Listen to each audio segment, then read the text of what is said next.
Hello दोस्तों, आप देख रहे हैं स्पोर्ट्स फैक्ट। मैं हूं ऋतिक और एजबेस्टन में हुआ बड़ा बवाल। ऑस्ट्रेलिया के सामने फीका पड़ गया बेसबॉल।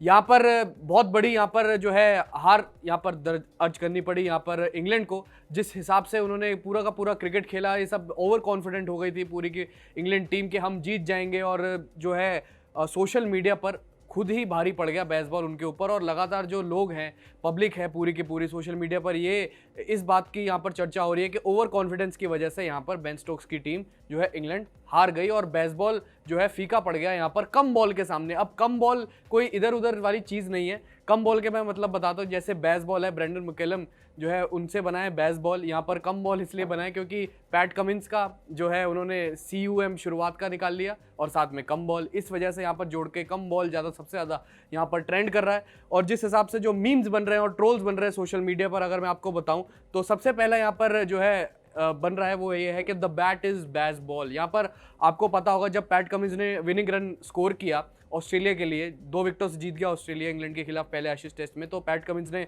यहाँ पर विनिंग रन स्कोर किया तो उन्होंने बैट उछाल दिया था हवा में। जब आपको याद होगा 141 रन पर उस्मान ख्वाजा यहाँ पर जब आउट हुए थे, तो उसके बाद जाते जाते उन्होंने भी बैट को उछाला था हवा में।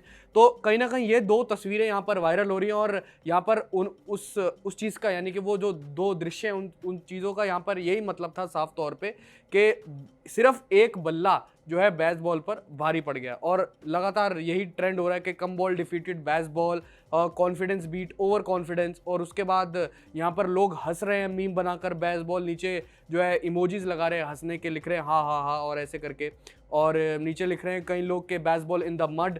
और एक और यहाँ पर एक इंपॉर्टेंट ट्वीट आ रहा है बेसबॉल के खिलाफ और यहाँ पर पैट कमिंस की टीम के पक्ष में, वो ये है कि let's all laugh at the baseball and England for declaring the innings at the first day itself while Root was batting on 118 not out. यहाँ पर जो है बेन स्टोक्स को बहुत ज़बरदस्त तरीके से टारगेट किया जा रहा है कि बेसबॉल आपका वो सब ठीक है, आप तेज़ क्रिकेट खेलो, तेज़ अप्रोच से क्रिकेट खेलो, वो सब ठीक है, लेकिन आपको पहले दिन पर टेस्ट मैच के डिक्लेयर करना नहीं होता। कम से कम एक जो है टेस्ट की कंडीशंस को तो रिस्पेक्ट दो। 5 दिन का टेस्ट मैच है, आप पहले दिन डिक्लेयर करके आप क्या साबित करने जा रहे हो कि आप इसको आप दूसरा फॉर्मेट आप जो है बनाना चाहते हो या जो चीज़ें आप करना चाहते हो। लेकिन खैर, अगर आप अभी तक की बात करें तो पिछले कुछ टेस्ट मैचेस में इंग्लैंड ने ऐसे खेलकर, जब से कमान संभाली है हेड कोच ब्रेंडन मैकलम ने, फिर उसके बाद कप्तान बेन स्टोक्स ने, उसके बाद से ऐसे ही कई बार वो डिक्लेयर कर चुके हैं पहले दिन पर लेकिन स्कोर जो है थोड़े ज़्यादा हुआ करते थे, बस ये फ़र्क है। लेकिन यहाँ पर आप देखें जो मिडिल जो ऑर्डर है उनकी विकेट थोड़ी बहुत जो है जल्दी गिर गई थी,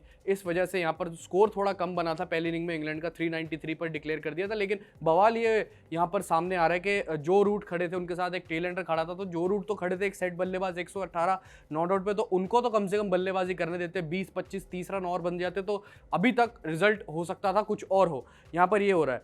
और एक स्पेशल यहाँ पर ट्वीट आया कि the baseball and badging away the way it use to badge. यहाँ पर साफ तौर पे इसका मतलब ये है कि भाई बेसबॉल जिस हिसाब से कारगर होता था पहले कुछ कंडीशन में, लेकिन ऑस्ट्रेलिया के सामने यहाँ पर फीका पड़ गया।